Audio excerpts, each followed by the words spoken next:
The widowed millionaire's twin daughters cried every night until the nanny discovered truth. San Francisco at night looked almost too beautiful to be real. The rain made the streets shimmer like liquid glass, and the skyline glowed as if the city itself was alive. From above, it was easy to mistake all that light for happiness. But inside one penthouse on the 58th floor, a man stood on the edge of losing the will to live. Exactly 9 o'clock in the evening. The first cry pierced the air, high, sharp, slicing through the silence. Then the second joined in, lower, trembling, desperate. Together they formed a sorrowful symphony that filled the penthouse, echoing against glass and marble until it felt like the building itself was weeping. Ethan Cole stood frozen outside the white nursery door, his hand trembling on the handle. He couldn't go in. Just listening was enough to make his chest ache like a wound reopening. 6 months had passed. 6 months since Luna and Clara were born. 6 months since the night Maya, his wife, died as their first cries filled the delivery room. He once believed that crying meant life. Now it only meant loss. Every night at 9 p.m. sharp, the twins cried together, as if obeying some invisible ritual of grief. One night became 2, then weeks, then half a year. Anyone else would have gone mad. Ethan already had. His home, gleaming wood floors, Italian art, golden light spilling across the panoramic view of the bay, was nothing but a prison made of sound. The walls threw the cries back at him, multiplying them until they filled every corner of his skull. He'd done everything. Doctors, therapists, sleep experts, no answers. 12 nannies had come and gone, all leaving with the same shell-shocked expression. One old pediatrician had said quietly, "They're not sick, Mr. Cole. They're searching for something." Ethan had laughed bitterly. Searching for what? They're 6 months old. Maybe for a sound, the doctor had whispered, or a heartbeat. That night, standing by the door, Ethan understood. Because beneath the baby's cries, he could still hear hers. Maya's voice from the hospital bed, faint but calm, right before every machine screamed. The sound of her heart stopping, the sound of new life beginning, the sound that destroyed him. Since that moment, silence had become unbearable, but the crying, worse. Every scream reminded him that their lives had been purchased with hers. The phone vibrated. Dylan, his younger brother and COO of Pulse Tech, calling again. "Ethan, the neighbors complained. The condo board's threatening to sue." "I know," Ethan muttered. "You can't keep living like this. If the press finds out, it'll crush the company." "I'm trying," he said softly. "No, you're hiding," Dylan replied coldly. "That apartment isn't a home. It's a tomb, and you're the ghost still haunting it." Ethan said nothing. Maya was gone, yet he remained trapped between her memory and the cries that carried her absence. The clock hit 9:15. Inside, the twins' wails tore through the walls. Ethan closed his eyes and let go of the handle. Once again, he chose the only escape he knew: to leave. He grabbed his coat and keys and stepped into the elevator. The moment the metal doors slid shut, the sound cut off, leaving a silence so heavy it made him dizzy. He took a deep breath like a man who'd surfaced from drowning, but his eyes burned red with exhaustion. Outside, the city gleamed, neon signs, reflections, motion. San Francisco was alive and indifferent, unaware that one man inside a moving car had just given up again. As the rain tapped against the windshield, Ethan whispered to no one, his voice almost breaking, "If someone, just one person, could understand their cry." He didn't know that somewhere out there, someone soon would. Someone who could hear what no one else could, the sound beneath the crying. Morning in San Francisco began with fog and the scent of roasted coffee, but for Ethan, dawn was just an extension of another sleepless night. Light spilled through the vast glass windows, washing over his pale face and the dark circles beneath his eyes. Outside, the city was waking, cars rushing, people chasing purpose. But he, the man who once had everything, no longer knew why he kept breathing. The headquarters of Pulse Tech, the fintech empire he'd built, occupied the top floor of a tower in the financial district. From there, Ethan could see the whole city, a kingdom he once ruled with algorithms and ambition. They used to call him the man who made money out of silence, because Ethan didn't need to talk to control a room. A nod, a glance, a calm voice, and the world followed. But now, that same silence had become a curse. He sat in his leather chair, the glow of the laptop burning into his tired eyes. Hundreds of unread emails, investors waiting for his approval, an empire drifting because its creator had lost the will to lead. His hand trembled as he lifted a cup of cold coffee. For 6 months, this office had been his refuge from the cries waiting for him at home. The door opened. Dylan, crisp suit, sharp tone, walked in. "You didn't go home again, did you?" Ethan's voice was rough. "It's not quiet there." "Hiding from it won't fix it," Dylan said, tossing a file onto the desk. "Board meeting at 3. Your signature's missing." Ethan didn't respond. He stared out through the floor-to-ceiling glass. From here, the Golden Gate Bridge shimmered faintly in the fog. Maya had loved that view. She used to say everything looked smaller from up high, even pain. Now all he saw was emptiness. "You have to come back to life, Ethan," Dylan continued, his tone softening. "You've been letting Pulse Tech run on autopilot for half a year. Investors are losing faith. And the condo? The neighbors are threatening a lawsuit. Keep this up, and we'll lose everything. Our name, our company, our family." Ethan gave a hollow laugh. "You talk like reputation matters more than my daughter's." "I care about all 3 of you," Dylan snapped. "But you can't help them by running away. You can't leave 2 crying infants in that penthouse while you sleep on this couch, pretending work will numb you. You have to face them." "I have," Ethan said, his voice cracking. "Every night for 6 months. And every time I look into their eyes, I see Maya. I hear her. Every cry sounds like her heart stopping all over again." Silence fell. Dylan exhaled, caught between pity and frustration. "Maybe you need help. Someone who isn't afraid of what's left of her memory." Ethan closed his eyes. Even in darkness, he could hear the twins' cries echoing in his skull. They never stopped. The sound, the world's simplest, most ordinary sound, had become his heartbeat, the only proof he was still alive. That evening, he returned home out of obligation, checked bottles, temperature, diapers. The twins lay in their cribs, tiny chests rising unevenly, faces flushed from exhaustion. When he stepped closer, they tensed, as if frightened. He froze. Maybe babies recognized the scent of their mothers, he thought. Could they also sense the emptiness of their fathers? The apartment glowed under soft lights but felt cold, sterile. The coffee machine blinked. A cup lay shattered on the floor, a remnant of some forgotten night. Ethan removed his coat and sat down, burying his face in his hands. 9 o'clock, right on time.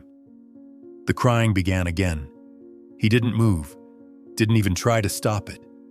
He just sat there, letting the sound wash over him like punishment.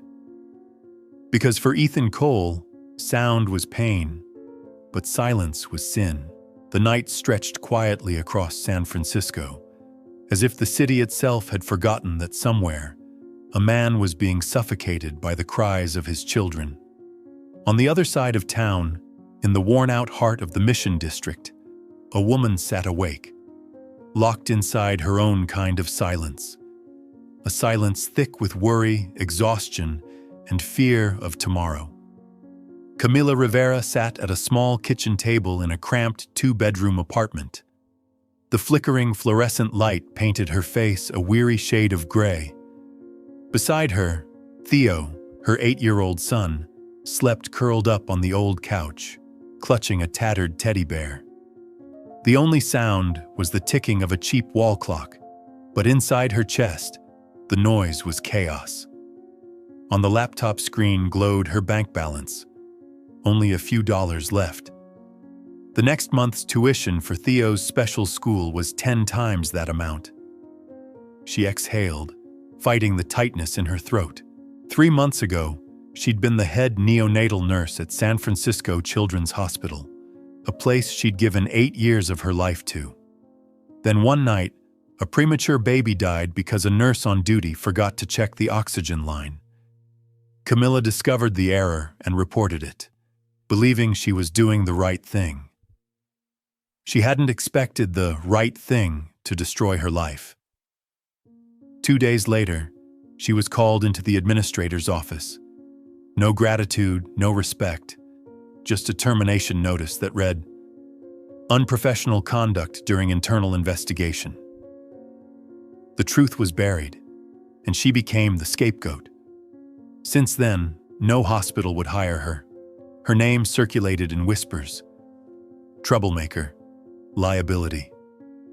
Every job application came back unanswered. Camila tried to stay strong. She had Theo, and he needed her to be steady.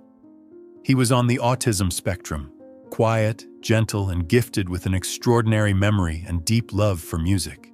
That's why she'd enrolled him in a special school where sound was used as therapy. But the tuition was unbearable. She worked every odd job she could find: elderly care, cleaning night shifts, temporary nursing, but it was never enough. Tonight, after paying the rent and overdue bills, she was left with almost nothing. The screen blinked red. Available balance, $40.17. The number looked cruel, almost mocking. She leaned her head in her hands, exhaustion blurring her vision. On the table lay piles of rejected resumes and unanswered emails. Out of habit, she opened a caregiver job site, scrolling through endless listings. Elder care, clinic nurse, night nanny for newborns. The pay for each was painfully low. She was about to close the page when a headline caught her eye. Nanny needed for 6-month-old twins, crying nonstop since birth. Salary, $15,000 a month. Must have experience with infants in crisis. Camila blinked. $15,000. The number didn't seem real, but it wasn't the money that made her pause. It was the words, crying since birth. She had seen cases like that before. Babies who couldn't stop crying not because they were hungry or ill, but because of emotional disconnection. A form of trauma she'd studied during her certification in neonatal music therapy. Infants could not speak, but they remembered sound, rhythm, the vibrations of a mother's voice. When those vanished too suddenly, crying became their only language left. Her cursor hovered over the apply button. The job sounded dangerous. A luxurious prison filled with grief, a desperate father, 12 nannies gone. The description itself was a warning, not for the faint of heart. But for Camila, it wasn't just a job. It was a calling. She turned toward Theo. He stirred in his sleep, mumbling softly in his own private melody. On the side table rested a small ukulele she'd bought from a thrift store. Whenever she played, he smiled.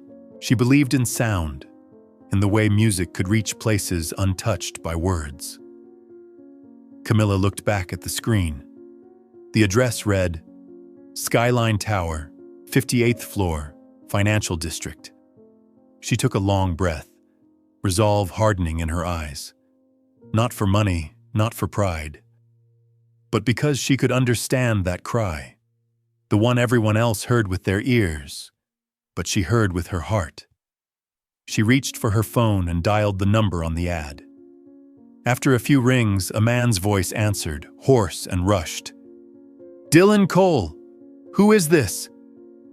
Good evening, my name is Camila Rivera, she said, steady and calm. I'm calling about the nanny position. I have experience with infants in crisis. There was silence on the other end. You do realize 12 people have already quit, right? I do, she replied, meeting her own reflection in the mirror across the room. Tired, but unshakable. Then maybe I'll be the 13th, and the last. 2 days later, as the sun sank behind San Francisco's skyline, Camila Rivera stood at the base of the Skyline Tower, staring upward at the glittering glass monolith slicing into the purple sky. The building looked less like architecture and more like a monument to distance. Cold, perfect, unreachable. The bay wind carried salt and mist, brushing through her hair, but inside, her chest felt heavy. She wore the neatest outfit she owned. A gray blazer, black trousers, hair tied back. Her bag carried only a few essentials, certificates, a resume, and hope that felt both fragile and stubborn. At the reception desk, the guard's eyes flickered with curiosity. Few people like her ever came here. Ms. Rivera? He asked, scanning the visitor list. Yes, she said quietly. I have an appointment with Mr. Dylan Cole. Penthouse 5801. He's expecting you. The elevator chimed softly as the doors closed. The numbers climbed, 10, 20, 40, each ding beating in rhythm with her heart. When the doors finally slid open, she was met with thick carpet, muted lighting, and the faint scent of eucalyptus oil. And then she heard it. A sound, thin and raw, leaking through the corridor like smoke. Crying. Not one, but two cries, one high and sharp, the other lower, trembling. Together they formed a heartbreaking harmony that made the air itself seem heavier. The door ahead opened. A man in his 30s, gray suit, loosened tie, the weariness of a lifetime written across his face, looked her over. Ms. Rivera? Yes. I called about the nanny position. I'm Dylan Cole, the owner's brother. Thank you for coming. She stepped inside and froze. The apartment was vast, flooded with sterile white light reflecting off marble floors. Everything gleamed. Italian leather chairs, abstract art, glass and chrome. It was beauty stripped of warmth. There was no sound of life, only the endless crying of two tiny voices. An older woman stumbled out of the nursery, face pale and defeated. When she saw Camila, she just shook her head. Good luck, she whispered. You'll need it. Camila watched her disappear into the elevator. She knew then, this was a place everyone wanted to escape. She moved toward the source of the crying. The nursery door was ajar. What she saw made her chest tighten. Two baby girls, Luna and Clara, lay in separate cribs, faces blotched red, eyes squeezed shut, tears streaming down their cheeks. Their cries weren't chaotic. They had rhythm, one leading, the other following, a sorrowful duet sung in perfect despair. Camila stood still, listening. To most, it was chaos. To her, it was language. They start at exactly 9 p.m., Dylan said behind her. Every night, like clockwork. No one knows why. Camila nodded slowly, her gaze still fixed on the twins. May I meet their father? He's not home. My brother Ethan Cole is at the office. He finds this situation hard to face. I'll tell him about you." She smiled faintly. "That's all right. Tonight, I just want to observe." Dylan nodded and quietly stepped away, leaving her alone with the cries and the warm amber light spilling across the white walls. Camila pulled a chair between the two cribs and sat. She didn't reach for the babies, didn't whisper or rock them. She simply closed her eyes and listened. The sound passed through her like a current. Luna's cries were high, fractured. Clara's were deeper, steadier. Two distinct notes forming one song. She could hear yearning in it, the ache of two souls calling for someone who would never answer. She thought, they're not crying from hunger or pain. They're crying from memory. Outside, the wind pressed against the glass, its whistle blending with their lament. City lights painted her face gold, reflecting in her eyes a quiet tenderness. Softly, she whispered, "It's all right, little ones. Someone is listening now." In the hallway, Dylan paused before the elevator. He listened, and for the first time in months, he heard something different. The cries hadn't stopped, but they'd changed. There was a tremor, a hesitation, as if a fragment of calm had slipped in. Inside the nursery, Camila kept her eyes closed, tears slipping down her cheeks. She knew, better than anyone, these children didn't just need care. They needed to be heard. And that night, in the heart of a glass tower built on silence, their cries finally found an echo in another beating heart. Dawn rose through the towering glass of Skyline Tower, spilling pale light into every corner of the penthouse. The air was still, too still. For the first time in half a year, there was no crying, only the soft rhythm of two tiny breaths. When the elevator doors opened, Ethan Cole stepped inside the apartment looking like a man halfway between exhaustion and disbelief. His shirt was wrinkled, tie undone, eyes darkened by sleepless nights. He froze in the middle of the living room, heart pounding in the silence that no longer felt natural. He waited, expecting the cries to erupt again, the sound that had defined his existence for months. But instead, he heard something else, a song. A faint, trembling melody carried through the air like a whisper. He followed it. The nursery door stood slightly open. Inside, Camila Rivera sat between the two cribs, her dark hair tied neatly, eyes half closed. Her voice was soft, almost fragile, weaving a lullaby without words. The morning light fell across her face, turning her into something both fragile and unshakable. The twins lay quietly, Luna and Clara breathing evenly, faces calm, peaceful. Something Ethan hadn't seen in 6 long months. He couldn't move. He could hardly breathe. Relief, fear, disbelief, they tangled inside him until his throat tightened. Camila turned when she sensed him. "Mr. Cole?" she said gently. "I hope I didn't wake you." He stood there, stunned.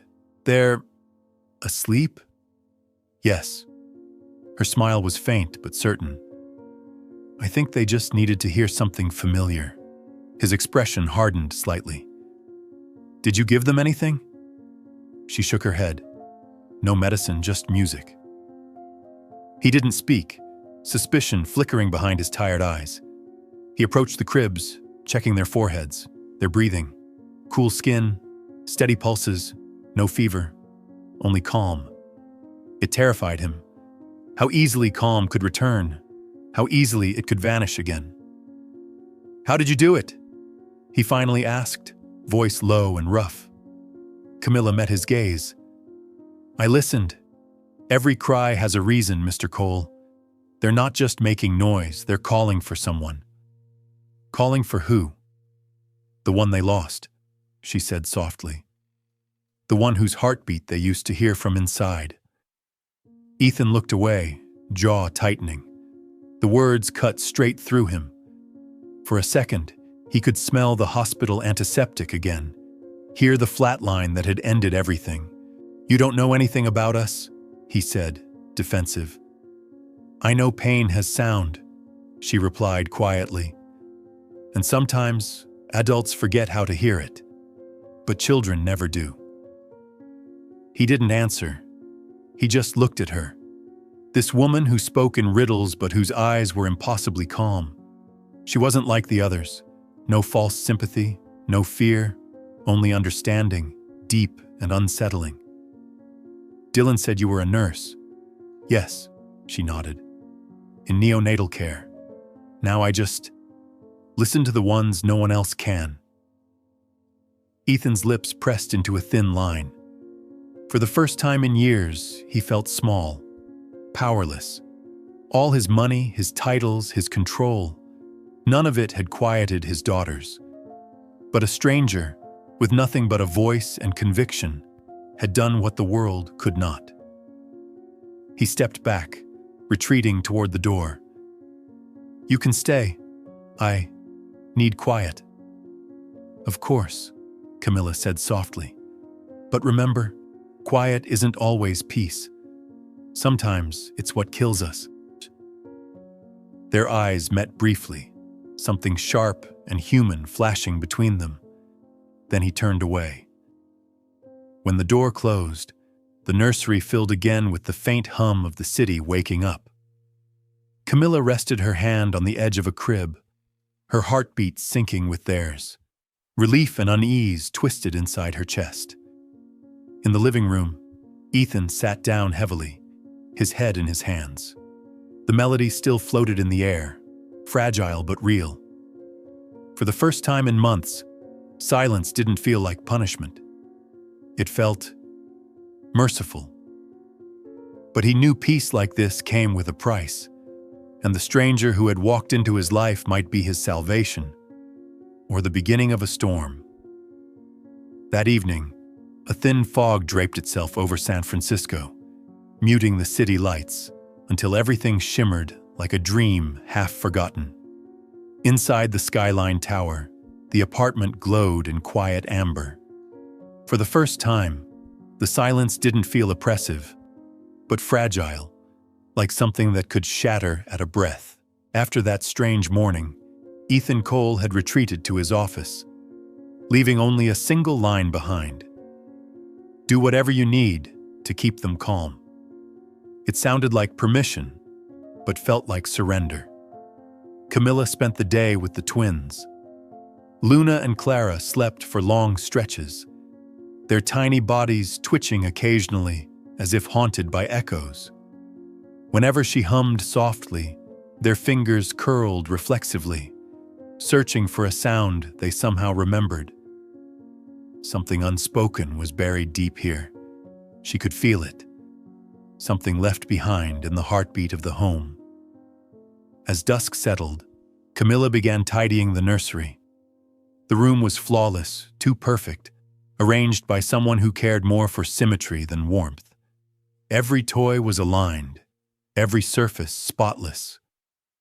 It was a place prepared for life, but untouched by it.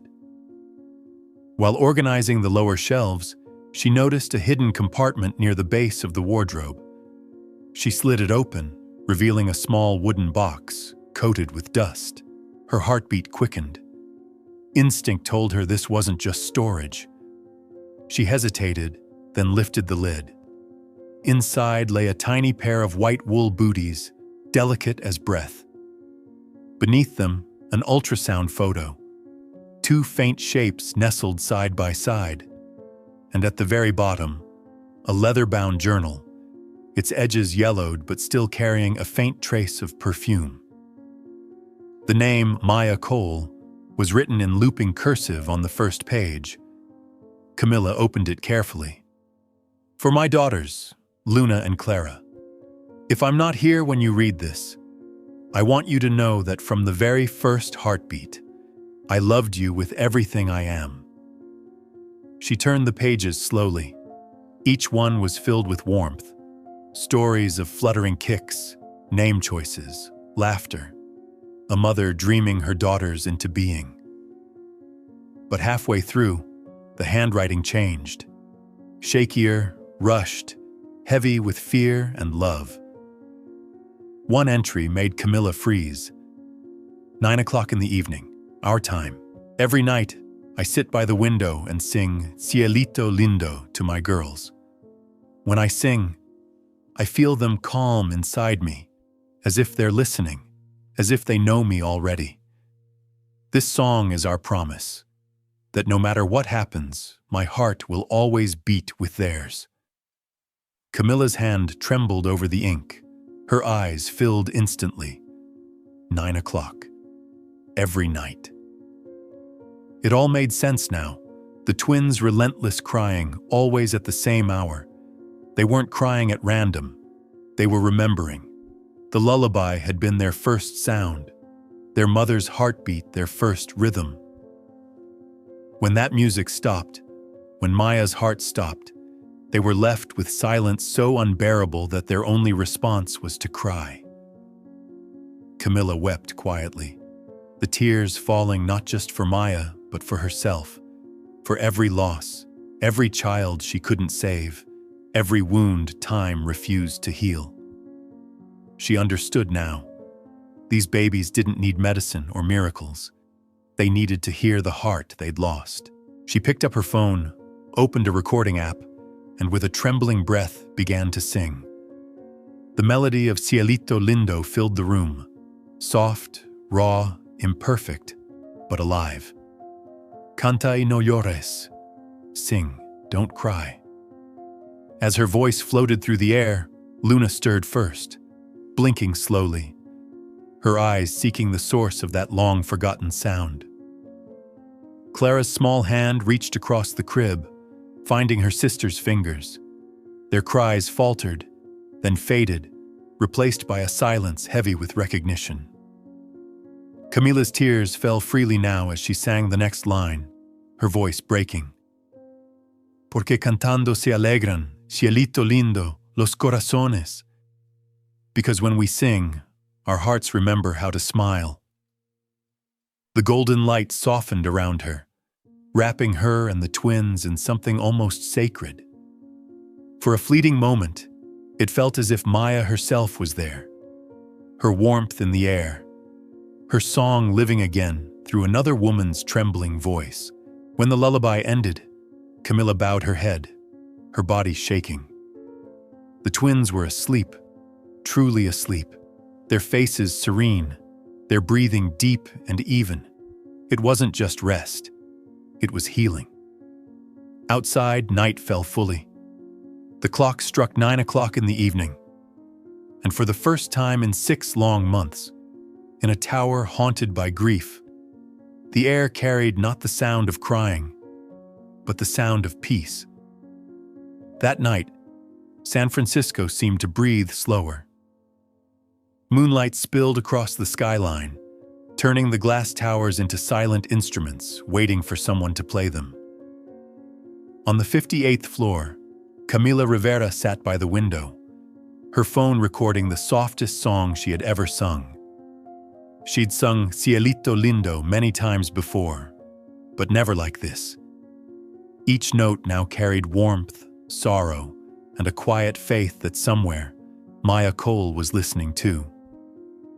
Canta y no llores, she whispered, her trembling voice fragile yet full of strength, as if her heart itself was singing. When the recording finished, she opened another app, a neonatal therapy tool, and selected a sound file.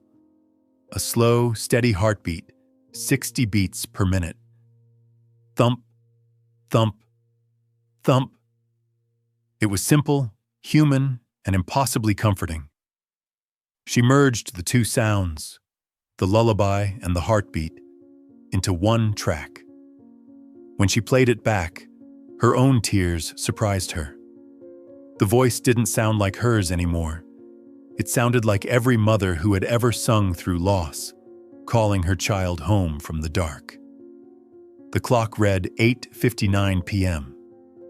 Camila walked to the center of the nursery, Luna and Clara were stirring restlessly, the prelude to another night of endless crying.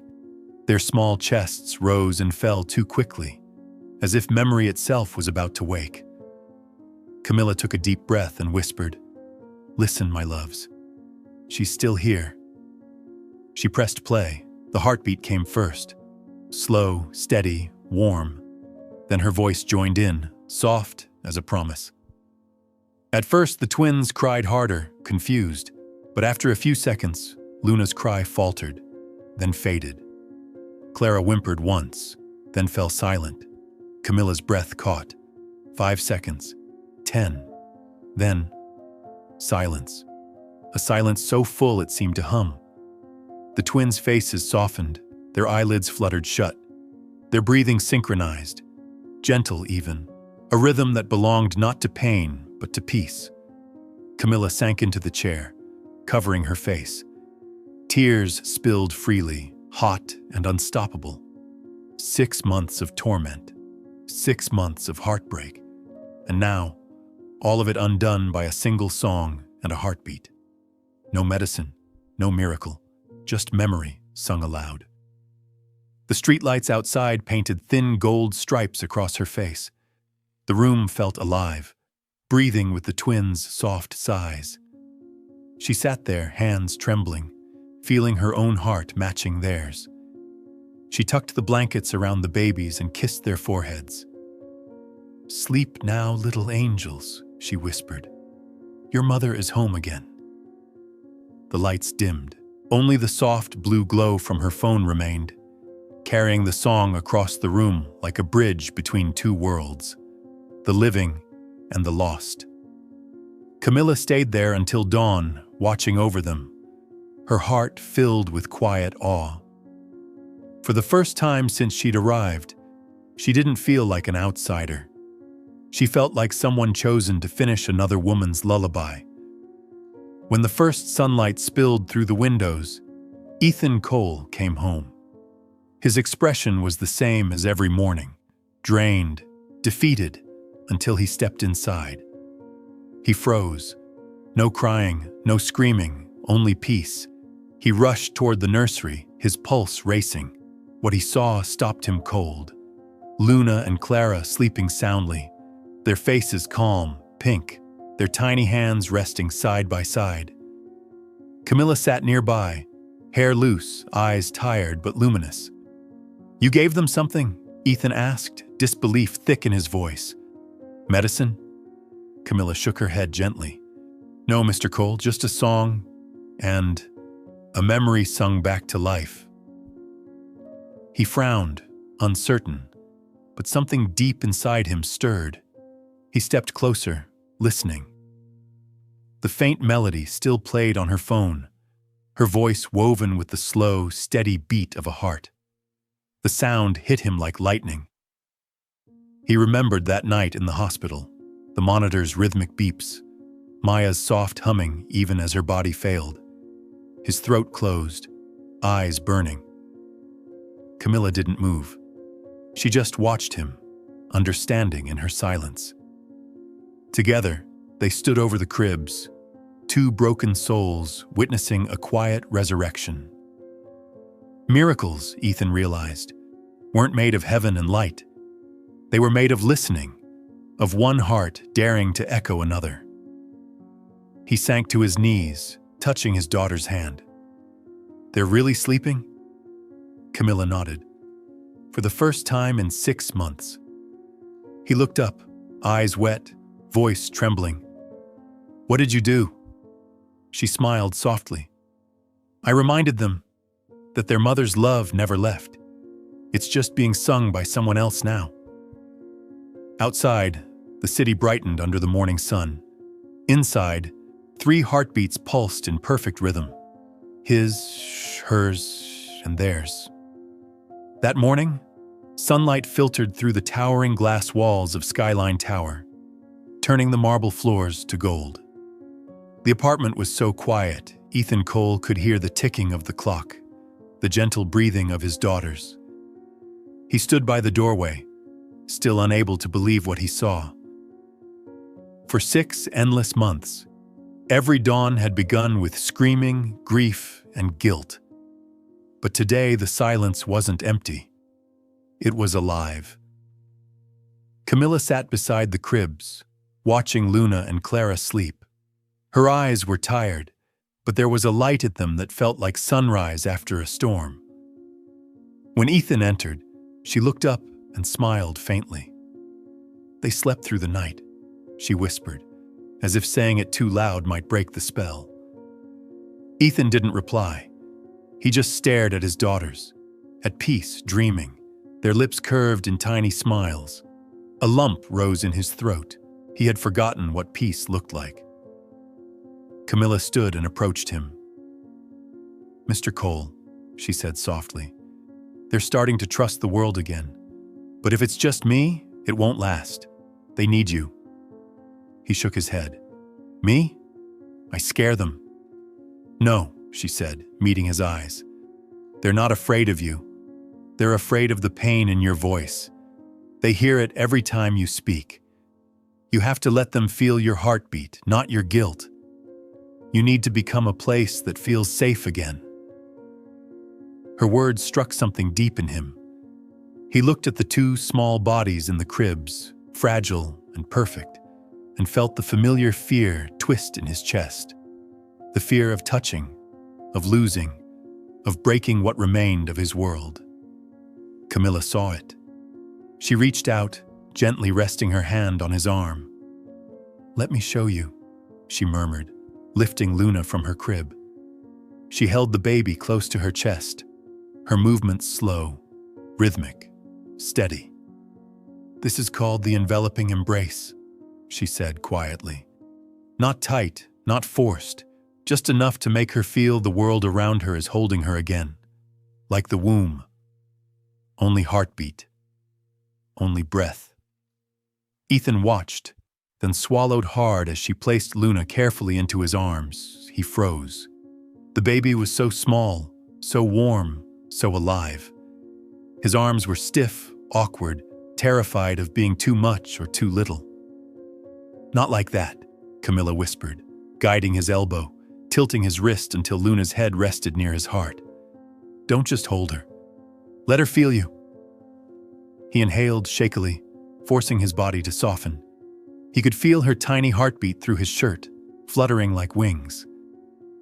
"Now," she said, "sing, low and soft. She doesn't need melody. She needs to feel the vibration in your chest." Ethan hesitated. The man who could command a boardroom with a single word suddenly found his voice failing him. He drew in a breath and began, the sound rough and uneven. "Canta, y no llores." The words were off-key, trembling, but real. His chest vibrated with each syllable. Luna's small body shifted against him, and then she stilled. She nestled closer, her head turning toward the left, right over his heart. Ethan froze. Slowly, her eyelids fluttered open, revealing Maya's eyes, blue-gray, deep and unblinking. She looked at him, not as a stranger, not as a shadow, but as if seeing him, truly seeing him, for the first time. Ethan forgot to breathe. In that moment, the weight of 6 months dissolved. There was no CEO, no broken man, no guilt, only a father, and the daughter who had finally found him. Camila's voice came softly behind him. "She doesn't see the businessman," she said. "She only sees her father." His eyes burned. He bent down and kissed Luna's hair, the scent of milk and innocence filling his lungs. He could almost hear Maya whispering through the air between heartbeats. "They need you. Not your power. Your love." Luna sighed in her sleep, her tiny hand gripping his shirt. Her breathing slowed, syncing perfectly with his own. Ethan stayed still, afraid to move. The morning light framed them both, painting gold over grief. Behind them, Camila turned away quietly, leaving the room to their silence. For the first time, Ethan understood. Love wasn't strength. It was surrender. It was the courage to be gentle. And in that small room, 3 rhythms merged into one. The deep hum of his chest, the tiny pulse of his daughter, and the faint echo of a lullaby still floating in the air. The rhythm of a father who had finally come home. That morning, sunlight poured into the apartment, washing every corner of the skyline tower in gold. Ethan Cole still sat in the chair, Luna asleep in his arms, her breath warm and steady. Behind him, Camila Rivera watched silently, smiling softly. She knew this was more than a quiet morning. It was a rebirth, not only for the children, but for the man holding them.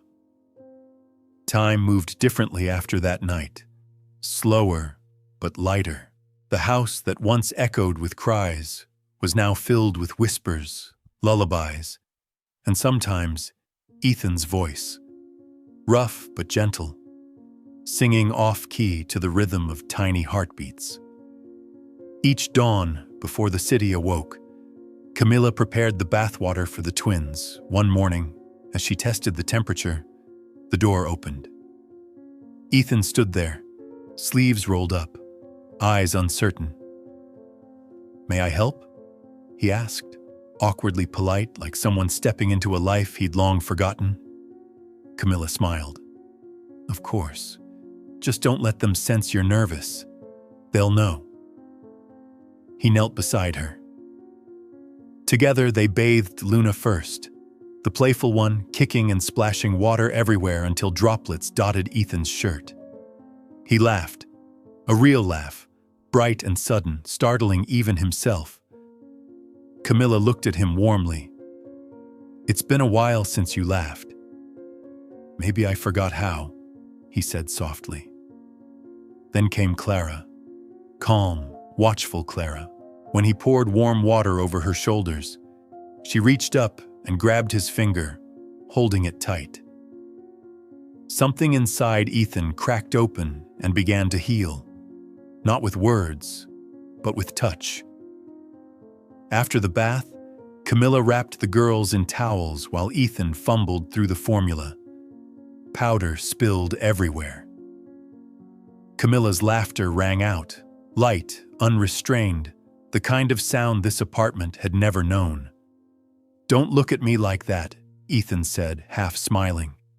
"You can be a genius in business," she teased, "but making milk requires patience, the art of stillness." By evening, their rhythm was perfect. No meetings, no late nights at the office. Ethan now left work at 5, driving through the glowing city just to come home. The home he once fled had become the only place he wanted to be. Camila had given him something he didn't know he'd lost, a rhythm to live by. One evening, after feeding time, they sat together in the nursery. Outside, the city glittered like a field of stars. The smell of warm milk lingered in the air. Luna lay in Camila's arms, Clara in Ethan's lap. Suddenly, Clara giggled in her sleep, a small, crystalline sound that filled the room. Both adults froze. Ethan turned to Camila, eyes wide. She nodded, tears glistening. "Did you hear that?" he whispered.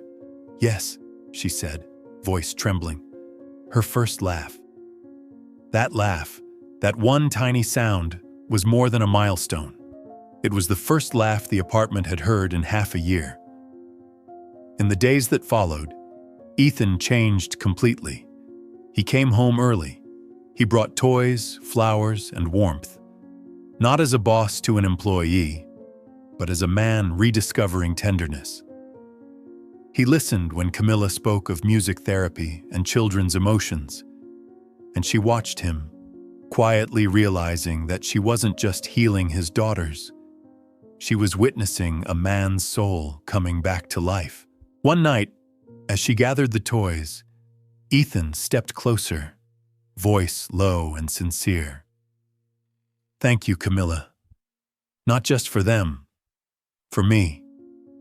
She looked up, meeting his gaze. "You don't need to thank me. I just helped you remember something you'd forgotten. The rhythm of your own heart." He smiled faintly. "And you made this house remember how to breathe again." Neither spoke after that. From the nursery came a faint musical giggle, Luna this time, and both of them turned toward the sound, smiling in the soft light. The apartment, once a monument to grief, now pulsed with life. The clinking of bottles, the rush of water, the lullabies at night, all blending into a quiet symphony. It was the rhythm of rebirth, where pain gave way to laughter, and two hearts began to beat in harmony once more. The days that followed were filled with warmth. The once haunted penthouse now echoed with laughter, lullabies, and the soft rhythm of life. Everyone noticed Ethan's change. His employees, his investors, even Dylan Cole, the brother who had watched him spiral into darkness for half a year. But to Dylan, this new tenderness wasn't hope. It was danger. Ethan had become soft, and men like him couldn't afford softness. Pulse Tech, their financial empire, was entering its most critical phase, a merger with Grant Holdings, led by Olivia Grant, daughter of billionaire Howard Grant. The alliance would secure their legacy, their power, their name. And everyone knew the unspoken condition. Ethan would marry Olivia. Dylan had arranged everything. Olivia adored Ethan. The Grants needed assurance. But all of it, years of planning, was now threatened by a woman named Camila Rivera. That morning, Dylan sat alone in his office, a cold espresso untouched on the desk. The city glittered beyond the glass, but his focus was on a single folder open on his screen, labeled Rivera C. Inside were fragments of a life, hospital records, fragments of old reports, and half-truths waiting to be weaponized. He picked up his phone. "Patrick, I need everything on her," he said, voice flat. "Past employment, incident reports, disciplinary actions. I don't care what's real. I just need something that will make Ethan believe." A pause. "You're sure about this? I heard she was one of the best nurses they had." "She doesn't have to be guilty," Dylan replied coldly. "She just has to look guilty." 3 days later, the report arrived. Thick, detailed, convincing. The headline read, "Camila Rivera, terminated from San Francisco Children's Hospital for negligence resulting in infant death." Dylan read it once, then closed the folder. He didn't need it to be true. He only needed Ethan to see it. That afternoon, Ethan was in his office, focused on financial forecasts. For the first time in months, he looked steady, centered. Dylan almost felt guilty for what he was about to do. Almost. "Got a minute?" he asked, stepping in.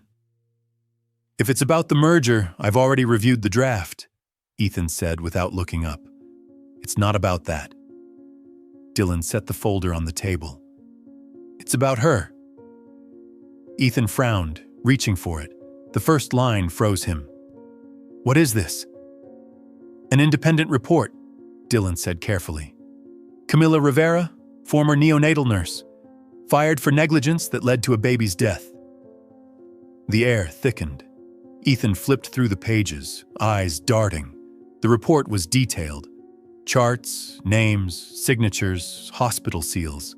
It felt real. Too real. He set the file down, breathing unevenly. For a moment, the room disappeared, replaced by flashing memories. Maya's lifeless hand, the flat line on the monitor, the sterile scent of loss. "Where did you get this?" he asked quietly. "I can't reveal my source," Dylan said. "But you need to think clearly, Ethan. You've let this woman into your home, near your daughters. Maybe she means well. Maybe she doesn't. But if there's even a chance this is true." He stopped, lowering his voice. You could lose everything again. The words hit Ethan like a punch. He turned away, staring out the window. Below, San Francisco pulsed with light, while inside him, something cracked open, that old, festering fear. Do you have any idea what she's done for them? Ethan said, his voice trembling. You didn't see the nights she stayed awake, the way my girls laugh because of her. I know, Dylan said softly. But she's changed you, Ethan. You're leading with your heart, not your head. That's not who you are. You once told me, everything is replaceable except the safety of those you love. Are you willing to gamble that on her? Ethan turned sharply, anger flashing in his eyes. You're accusing the woman who saved my family. I'm saving you from yourself, Dylan snapped. From making decisions you can't undo. Silence stretched between them. The folder lay on the desk, heavy as guilt. Ethan's gaze flickered between the papers and the skyline. His daughter's laughter echoed faintly in his memory, and so did the sound of Maya's final breath.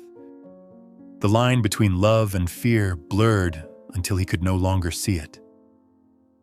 Ethan, Dylan said softly, placing a hand on his shoulder. I love those girls too.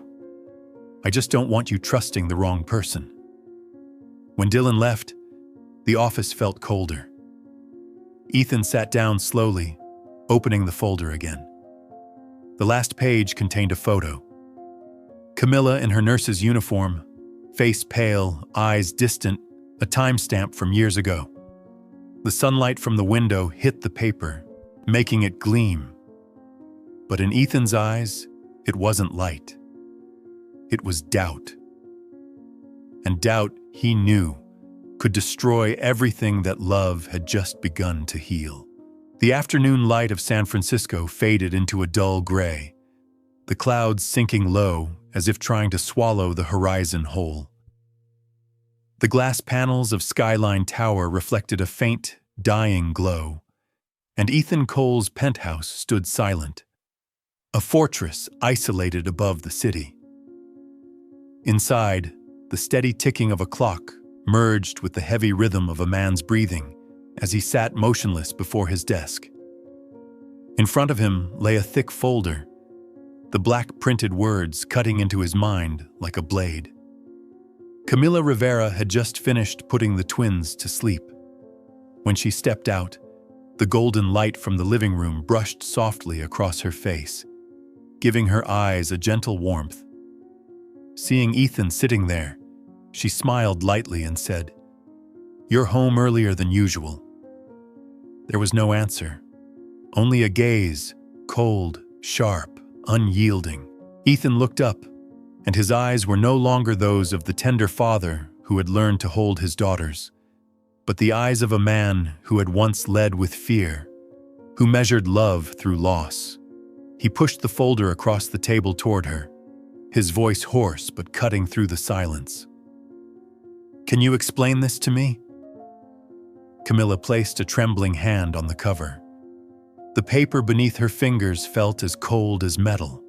She opened it, and the first words she saw froze her in place. Negligence. Infant death. Terminated. Her heart lurched. "Where did you get this?" she whispered. "It doesn't matter," Ethan replied, his tone glacial. "What matters is that it says you caused a baby's death, that you were fired for negligence, and this is the person I've been trusting with my children?" Camila took a step back, lips trembling. "No, Ethan, that's not what happened. I didn't kill anyone. I tried to save that baby."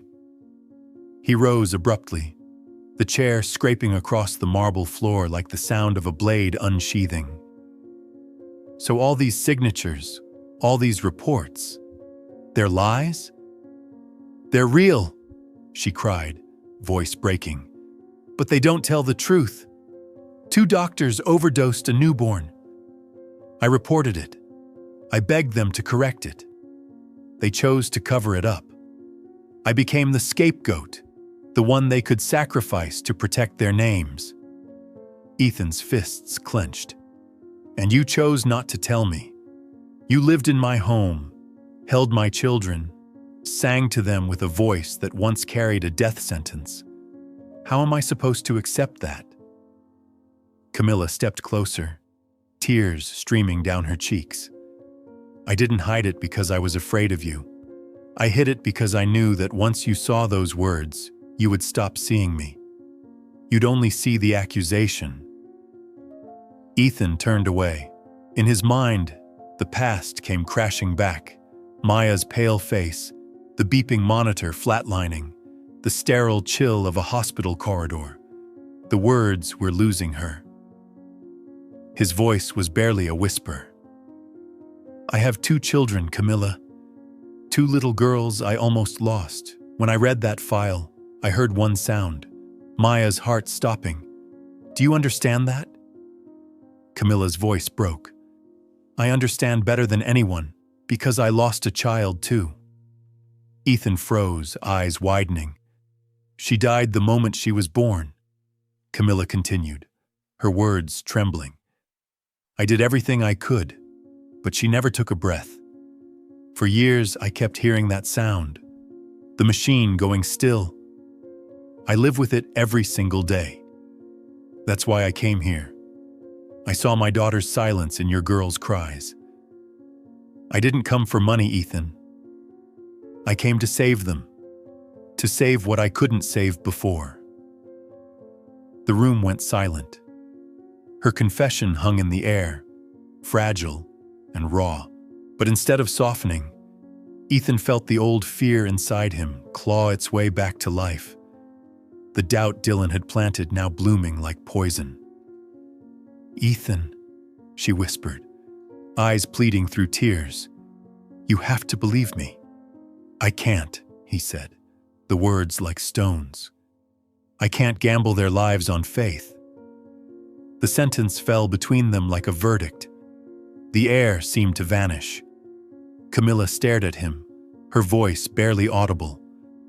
I thought you were different, that you could see beyond what's written on paper. But you're just like the rest of them. He said nothing, only lifted his hand slightly, a signal. 2 security guards entered. Take her out, Ethan ordered, his tone flat, empty. Camila stepped back in horror. Ethan. No. The babies need me. You know they do. Please listen to me just once more. He turned his back to her. I can't hear you anymore. The guards grabbed her arms. She struggled, crying out his name, her voice echoing down the hallway until the door slammed shut behind her.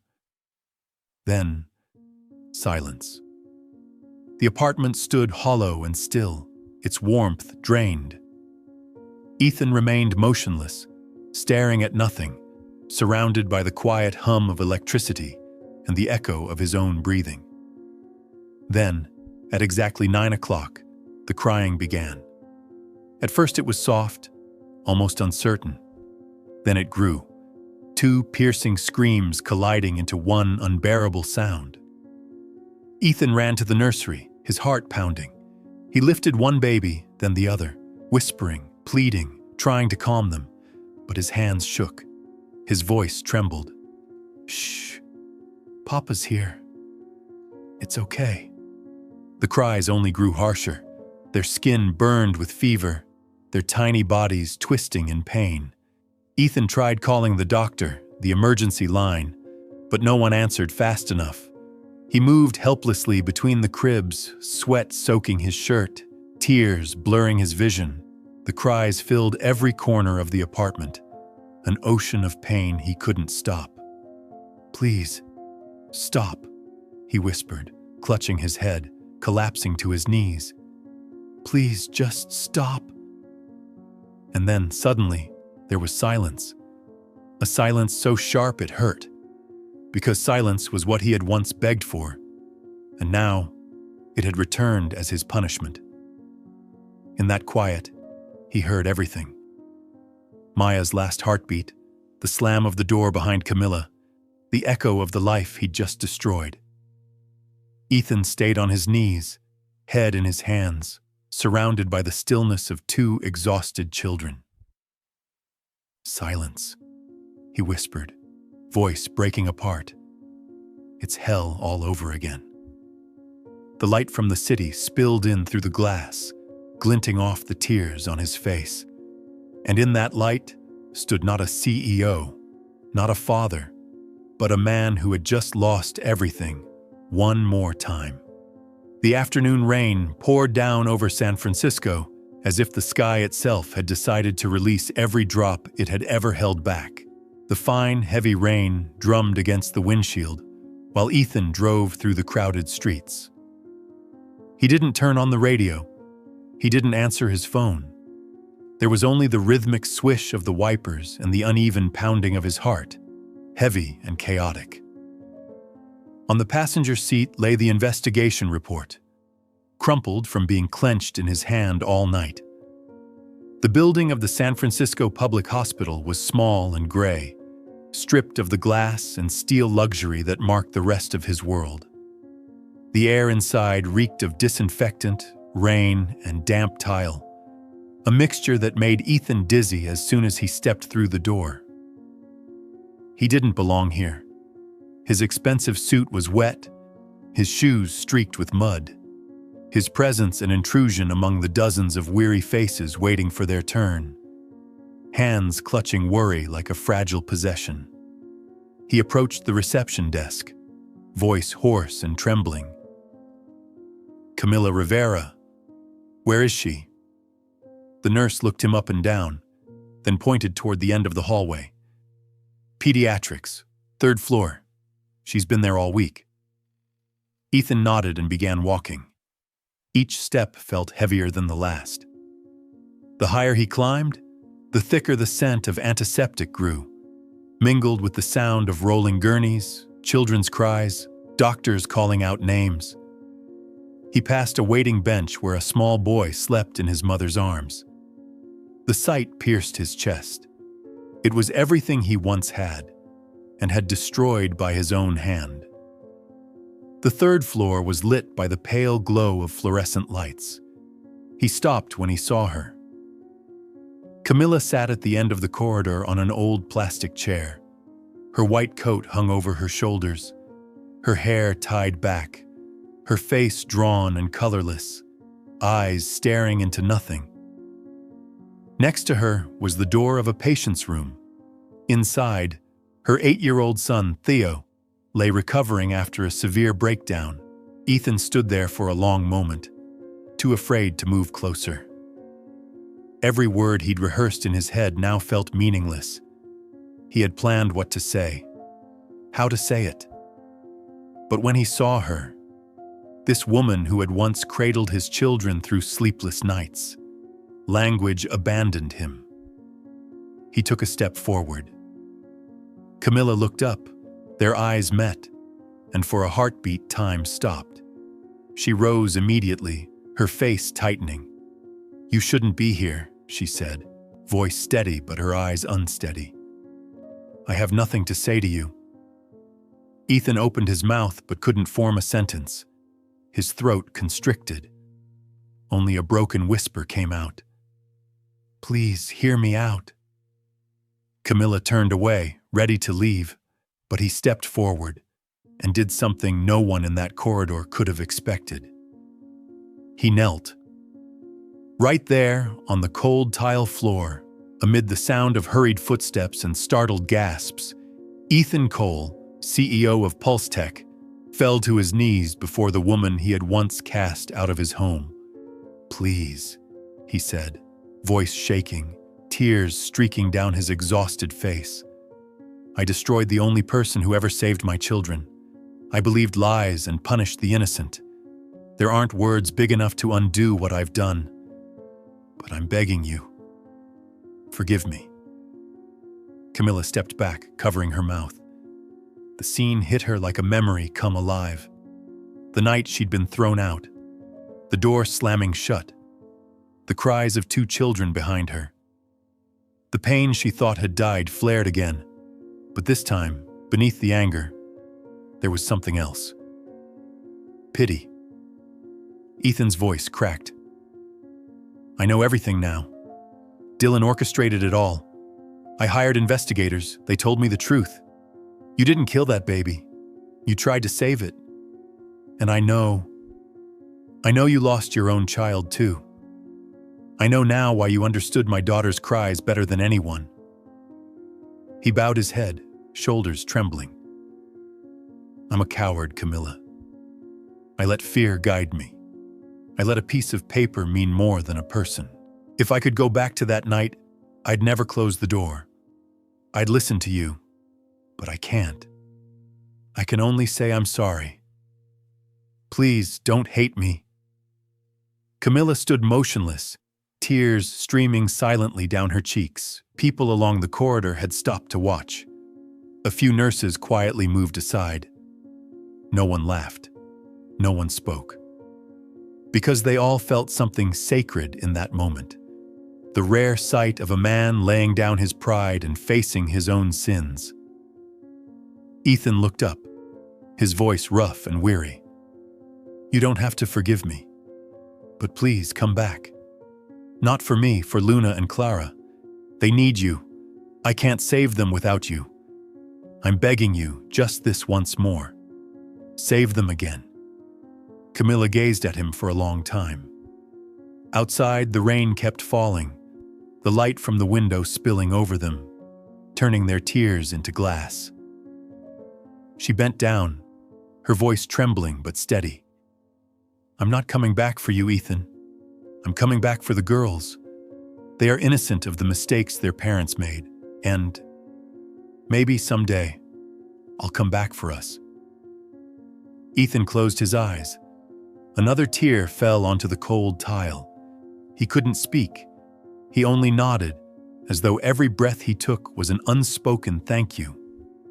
Camila turned away, pushed open the hospital room door, and disappeared inside, where her son slept. The dim light spilled out through the gap, brushing over Ethan's bowed head. He lifted his gaze toward it, and in that fragile glow, he saw the light he thought he had lost. Not the light of redemption, but the light of truth, the kind that forces a man to bow before it and begin again. When she vanished behind the door, Ethan remained kneeling there, surrounded by the smell of antiseptic and the soft hum of rain, as though he were being baptized by his own tears. 8 months later, Napa Valley shimmered under the soft gold of morning. The vineyard-covered hills stretched all the way to the horizon, where a thin layer of mist hung like silk between rows of green. In the heart of the valley stood a small house, with a red-tiled roof, white-painted windows, and a garden filled with lavender and wild roses. Children's laughter rang from the yard, blending with the rustling of leaves, the sound of a new life being lived. Inside, Camila adjusted her simple white dress, the sheer veil cascading lightly over her shoulders. The morning light slid through the window, brushing her deep brown eyes with warmth. She looked at herself in the mirror, one hand resting over her heart. The same heart that had once been shattered, now mended by small, quiet miracles. An embrace, a smile, a lullaby. The door creaked open. Luna and Clara, 2 little angels, came running in their tiny white dresses, holding baskets of petals. Every step they took sounded like the ringing of little bells. "Mommy Camila, you're so pretty," Luna chirped, her voice clear as glass. Clara laughed and tossed a handful of petals onto the floor. Camila knelt down, hugging them both. "You two are the most beautiful flower girls in the world," she said, her heart melting into tenderness. Outside St. Mary's Church, Ethan stood in a gray suit, no longer the cold man he once was. The wind brushed gently through his hair, carrying the faint scent of grapes from the nearby vines. Around him were only a few friends, a handful of family members, and some smiling locals from the nearby village. He didn't want a grand wedding.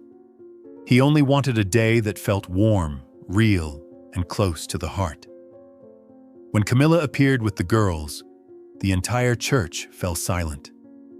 Sunlight poured through the stained glass, scattering streaks of red, blue, and gold across the stone floor. Ethan found himself holding his breath.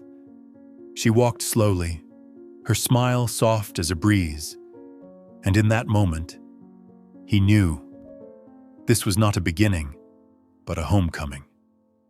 Beside the twin girls was Theo, dressed in a small cream-colored suit, holding a velvet box with the wedding rings. The boy looked up at Ethan and gave him a proud, confident smile. As he approached, he whispered, "Dad, I didn't drop them." Ethan knelt slightly, placing a hand on his shoulder. "I know. I trust you." The ceremony was quiet yet sacred. There were no cameras, no flashing lights, only the organ's music and the collective breath of those present. When the priest asked for their vows, Ethan looked into Camila's eyes and said softly, "I promise never to be silent again." The words made her laugh through her tears. She nodded and answered, "And I promise to keep singing, even when it's dark." They exchanged rings. Their hands met, warm, steady, intertwined. Applause filled the church. Luna and Clara squealed with delight, and Theo grinned from ear to ear. It all lasted only a few moments, yet to Ethan, it felt like a lullaby returning after years of silence. That afternoon, they returned to their new home in Napa Valley. The house Ethan had redesigned himself, where every window opened toward the light. Behind it lay a small garden where Camila planted lavender, and beside it stood an old olive tree, where he had built a wooden swing for the children. Life began to move with a peaceful rhythm. Each morning, Camila brewed coffee, the aroma spreading through the kitchen. Theo read by the window. Luna and Clara played in the yard, their laughter echoing between the vines. Ethan worked at a nearby office but always came home before sunset. He had kept his promise, never again to miss an evening.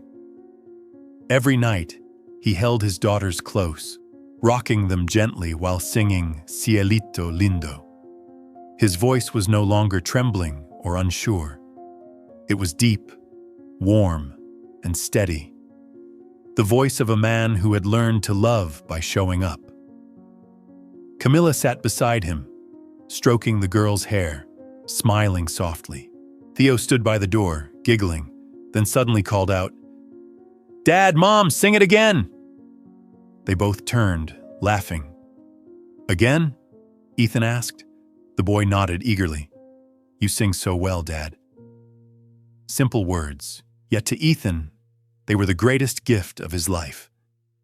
When the children finally drifted to sleep, Camila kept singing, her voice thin as moonlight. Ethan stood behind her, arms crossed, watching silently. The warm glow of the lamp bathed his face, reflecting a gentleness that came from deep within. He stepped closer, his voice low against her ear. "Maya sent you to us." Camila looked up, eyes glistening but bright. "No," she whispered. "Maya just led you to where love still lived." Ethan smiled faintly, pressing a kiss to her forehead. "Love doesn't die," he murmured, his voice breaking with emotion. "It multiplies." Outside, the moon hung high, silvering the vineyard and the rooftop. Inside the small house nestled in the valley, 3 children slept soundly while 2 adults sat together, their breathing blending with the night wind. Everything they had once lost, feared, or regretted, now replaced by this quiet peace. Perhaps healing doesn't come from forgetting the pain, but from having the courage to walk into it, face it, and choose to love again. Perhaps forgiveness is not weakness, but the greatest act of bravery a person can offer. And perhaps true love never begins perfect. It survives because two souls are strong enough to weather the storm together.